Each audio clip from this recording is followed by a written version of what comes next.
subvencije za zaposlovanje starejših. Kako v prihodnje do evropskih sredstev? Letošnje muhasto poletno vreme slabo vpliva na vrtnine.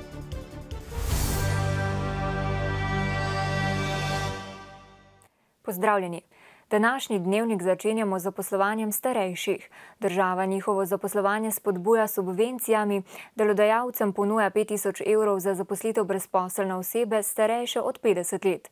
V ta namen so zagotovljeni slabi 4 milijoni evrov, kar zadostuje za zaposlitev 760 oseb.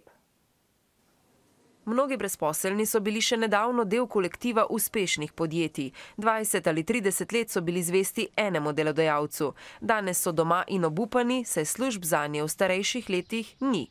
Moramo vedeti, da je med temi starostniki kar precej še dobrega kadra, predvsem z delovnimi navadami. V svojem podjetju je že zaposlil starejšega delavca, ki je potem ostal tudi do penzije pri nas. Bilo je v obojestransko korist. Da bi to prepoznali tudi drugi delodajalci, jim država ponuja 5000 evrov subvencije, če bodo vsaj za eno leto zaposlili starejšega brezposelnega. Torej, oseba mora biti starejša od 50 let in prijavljena na zavodu vsaj leto dni, ali pa starejša od 50 let in brez izobrazbe. Pogoj pa je tudi, da je brezposelna oseba iz vzhodne Slovenije, kjer je stopnja brezposelnosti 17%, kar je precej nad slovenskim povprečjem. Tretjina kandidatov, ki so v evidenci, smo prepričani, da so za delodajalce zanimivi in tudi ta pravi kandidati. V Slovenskem združenju delodajalcev in obrti pa so prepričani, da s takšnimi subvencijami razmere na trgu dela rešujemo le za kratek čas. Bolj smiselno bi bilo 4 milijone evrov nameniti za zagon novih podjetij in dolgotrajne zaposlitve, predvsem mladih.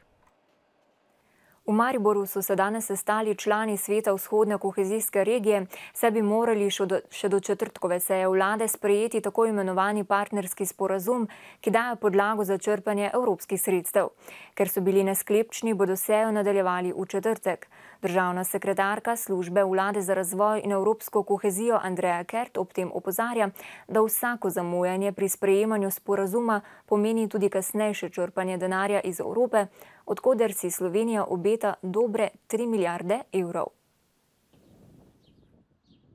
Vzhodna kohezijska regija si lahko v prihodnji finančni perspektivi do leta 2020 za razvojne projekte obeta 1,2 milijardi evrov. Župane pa najbolj moti ohlapnost sporazuma, saj po njihovem niso jasno zapisana merila, kako se bodo sredstva tudi delila. Da se nam ne bi zgodilo recimo čez 3 mesece, ko bomo sprejemali pa operativne programe, da bo pa takrat rečeno, veste, tega pa zdaj ni mogoče financirati, ker tega v partnerskem sporazumu pač ni. Prav tako Evropska komisija predlaga, da se prenese odločevalske funkcije nižje, torej na mestne ravni, pa tudi tega ni vključenega v partnerski sporazum. Ob tem še poudarjajo, da ne morejo sprejeti dokumenta, ki bo veljal naslednjih 7 let, če ga ne poznajo dovolj dobro in če manjkajo še številne druge strategije. Čeprav z morebitnim zamujanjem pri sprejemanju hkrati ogrožajo hitrost črpanja evropskega denarja. In kolikor ne bomo v Sloveniji uspeli zdaj v juliju sprejeti tega pomembnega dokumenta, se nam lahko zgodi, da se bo nova Evropska komisija odločila, da bo ponovno odpirala debato o naših dokumentih, kar pa mislim, da ni v nobenem interesu.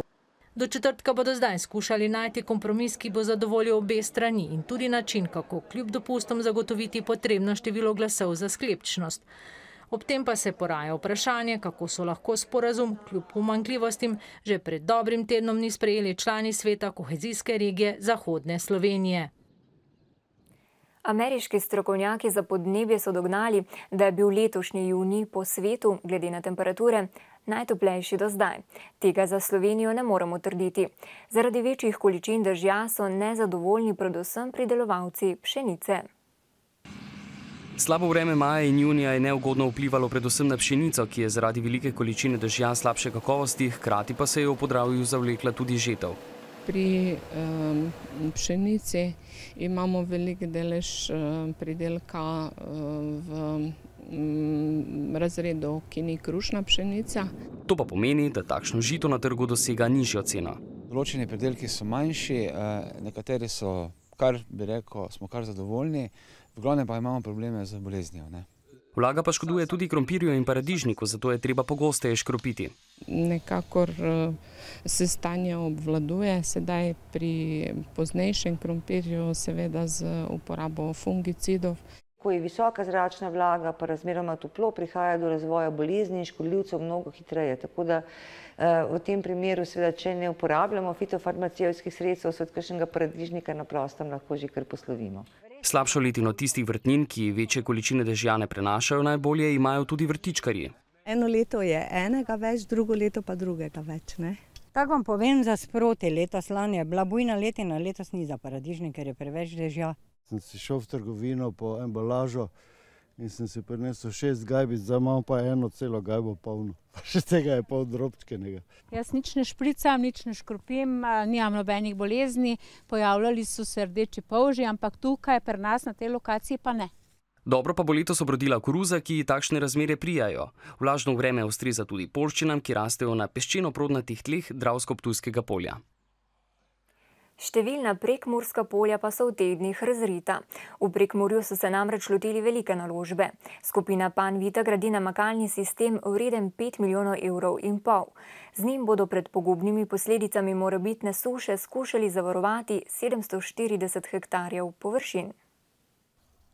Prizori kot so lanski, ko je suša marsikomu vzela pridelek, se na dobršnem delu prekmurskih polj ne bodo več ponavljali. Tako da se zdaj sprašujemo, tu mi vsi kmetje, kako smo preživeli, kako da daleč. Z namakanjem, odgovarjajo pri Panviti. Te dni polagajo 34 km cevi za 740 hektarjev rodovitne zemlje. Vodo pa bodo črpali iz reke Mure in umetnega jezera pri Murski Soboti. Dela potekajo hitro, sistem naj bi usposobili že novembra. Nasprotno pa so za vsa ustrezna dovoljenja, predvsem vodno, porabili kar 5 let. Preveč, zato investitorju marsikaj v tej državi ni jasno. Da praktično moraš imeti vsa enaka soglasja za delo na polju, kot za delo nekje v urbanem naselju. Pa vendar, bolje pozno kot nikoli. In pred sušo bo zaščitena tudi rastlina, za katero so mnogi umneži rekli, da se je ne splača namakati. Bomo probali slovenski javnosti dokazati, da se tudi koruzo splača namakati. Namakamo pa itak premalo, najmanj v Evropski uniji. Trenutno namakamo 1,39% obdelovanih površin, kar je napram primerljivim državam Evropske unije bistveno manj, saj te države namakajo okoli 8,5% obdelovanih površin. Cilj države je, da bi do leta 2020 v Sloveniji namakali 4000 hektarjev površin.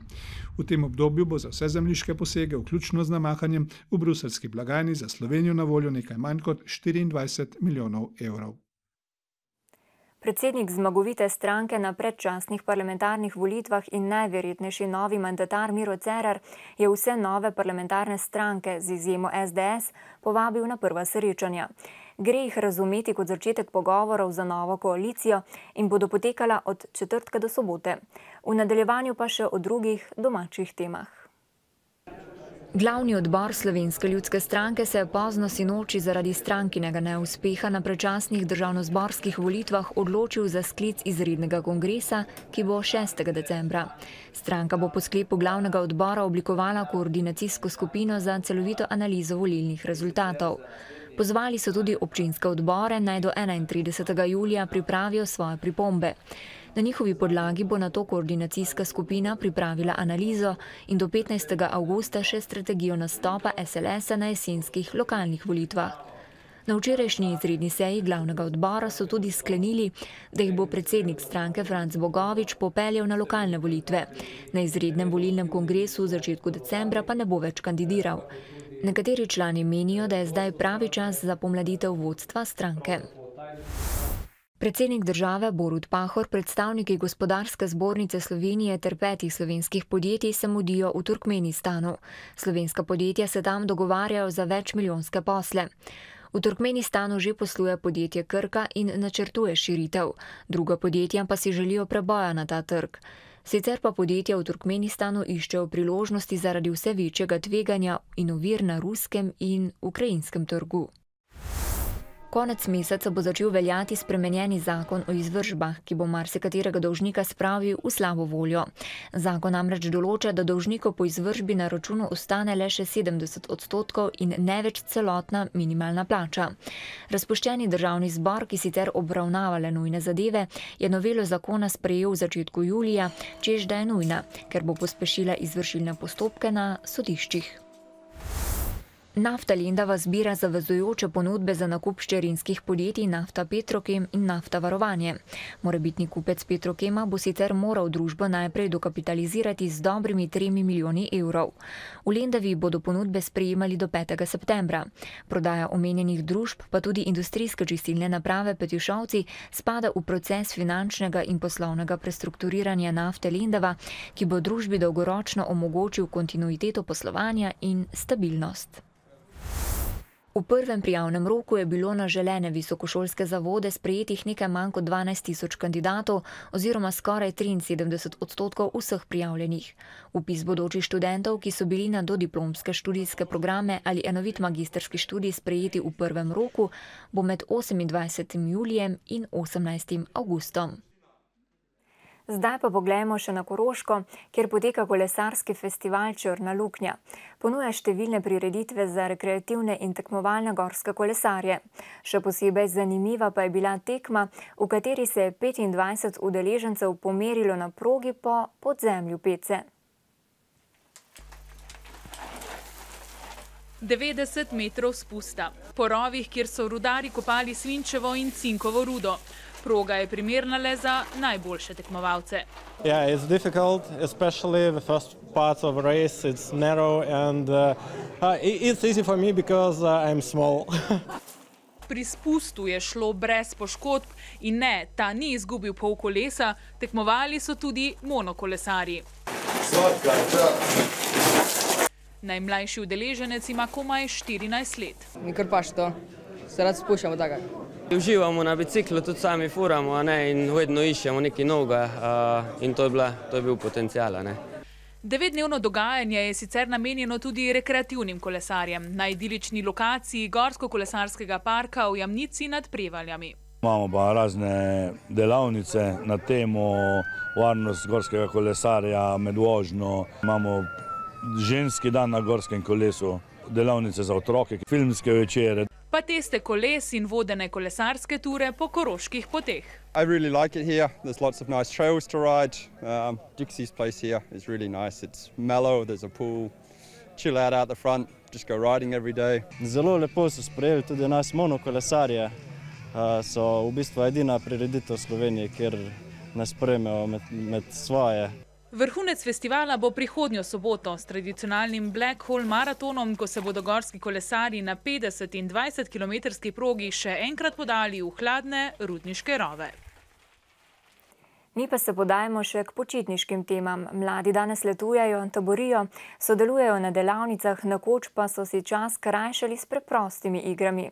Na Razkrižju mladino tako učijo svinkanja. Kaj je to?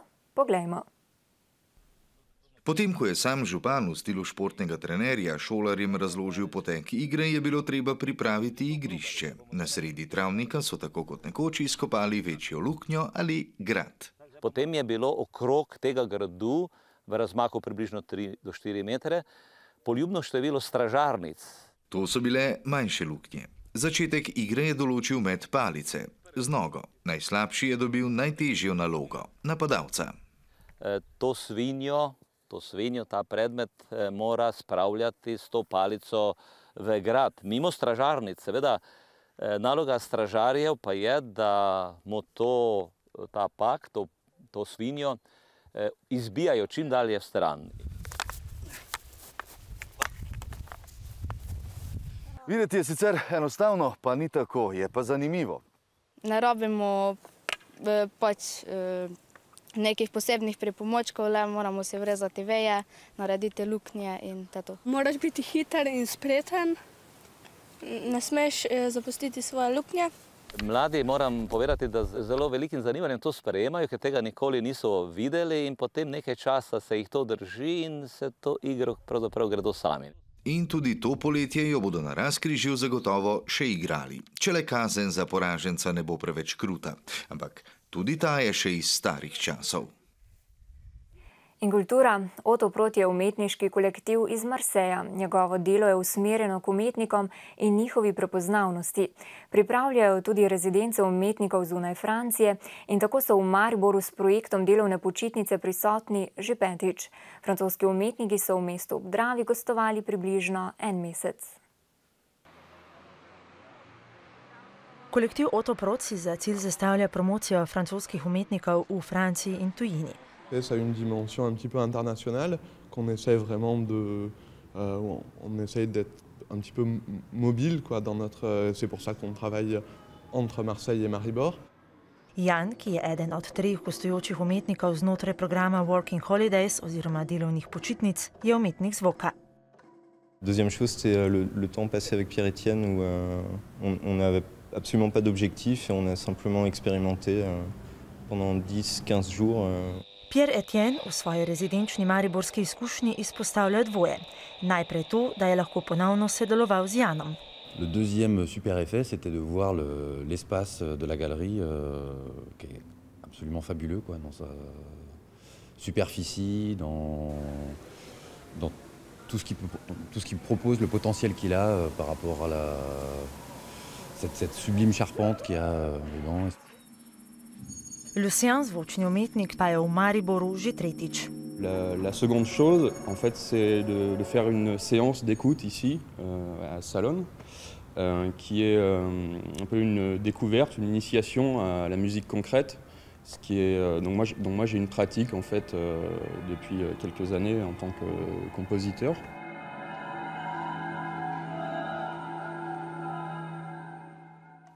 Pri športu smo. Slovenska košarkarska reprezentanca, ki se že nekaj dni v Zrečah pripravlja na svetovno prvenstvo, še vedno ni dokončno sestavljena. Danes se ji bodo priključili 3 košarkarji iz mladinske reprezentance, že v nedeljo pa se je iz ZDA vrnil Edo Murić. Iz poletne lige NBA je odnesel le nekaj minut igre, a bistveno več izkušenj. Sigurno so tam bolj atletski igralci, tako da jaz tam sigurno ne izstopam po svojih atletskih sposobnosti. Mogoče imam kakšne druge prednosti pred unimi igralci, ampak sigurno, kar se tiče atletskega in vsega ostalo, mislim, da so veliko pred nami.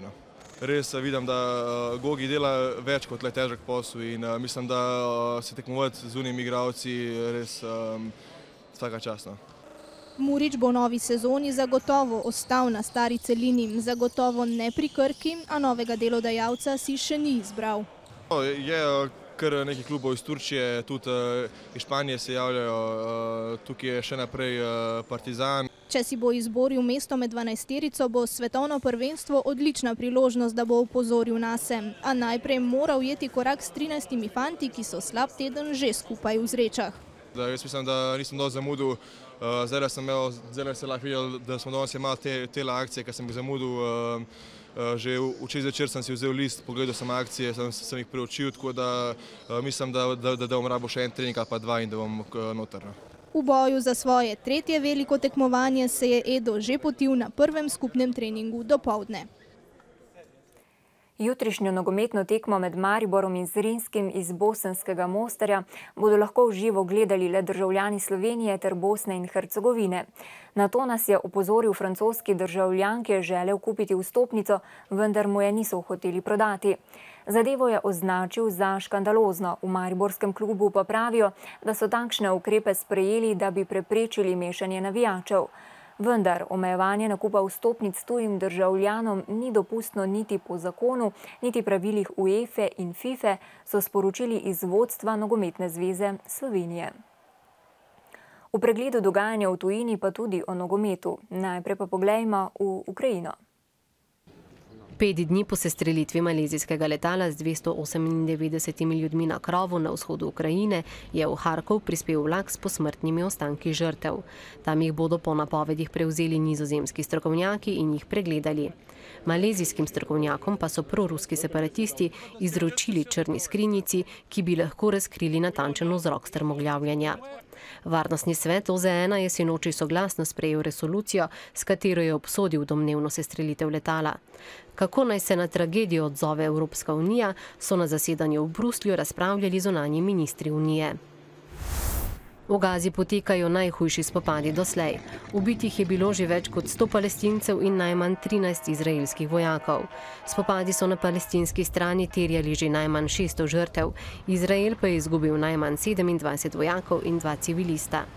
Generalni sekretar Arabske lige je medtem Hamas pozval, naj sprejme premirje, za končanje nasilja pa se zavzemata tudi generalni sekretar OZN Ban Ki-moon in ameriški državni sekretar John Kerry.